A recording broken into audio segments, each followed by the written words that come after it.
A day in the life of one Nick Hines, starting from, was it 4 a.m., 3:45 a.m.? Yeah, well, but back in the day as a trainer that obviously worked here in Southern California. I came to California back in 1985 and worked the summers. But my friend and producer, Mr. Lucky, known as John, I like to call him John.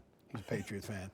Patriots, a good thing. But we basically are going to talk and kind of walk through the day in the life of a trainer, as it were.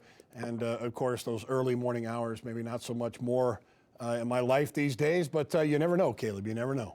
So throughout the show, we're going to start in the wee hours of the morning, and then we're going to build up to what happens later on. So 4:15, all right, so you're sleeping in an extra 15 minutes. I like this. Wake up and check emails while still in bed.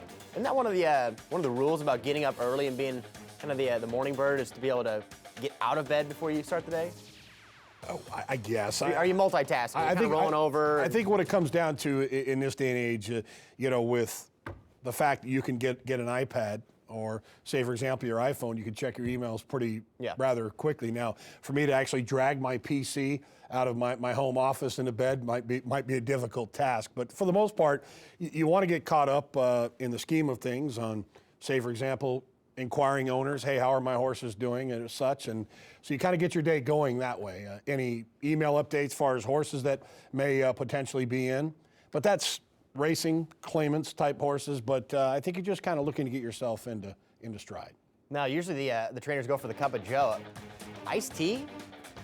Is it sweetened tea or just regular? It's just regular, just like green tea. Yeah. I was never a coffee drinker throughout my my career as a trainer, and nor am I today. I don't drink coffee. Maybe a little ice blended, maybe in the middle of the day, but early on, in order to get that little extra charge, any type of tea, primarily green tea, iced tea, hot tea for me early in the morning, probably would have been good for me, but not something I... That's one of my culture changes coming from Southern Indiana to Los Angeles. Not so high on sweet tea out here. In the Midwest, it's fried chicken and sweet tea. Well, sweet tea is actually worse for you than, say, soda. That's what true. They say, 'cause it's just loaded with sugar. So. There's no alternative. Yeah.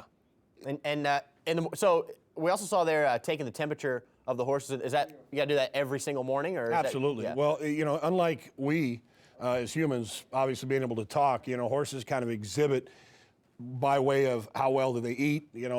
Essentially you get going in the morning, you get to the barn, you take attendance as far as your employees, who's here, who's not, and inevitably there's one or two guys that fail to show up. It depends. Yeah. If it's payday, usually they're on payday, but post-payday, you might get one or two employees that maybe partied a little too much the night before it's celebrated. But so for the most part, you're taking attendance, obviously going through the horses, individually check them prior to going to the track, but main thing, temperature and seeing if they ate up the night before. All right, well, that's just taking it up to about 6 a.m. We're going to go all throughout the day for Nick Hines, and you'll get a better idea of what it's like to live a day in the life of a horseman.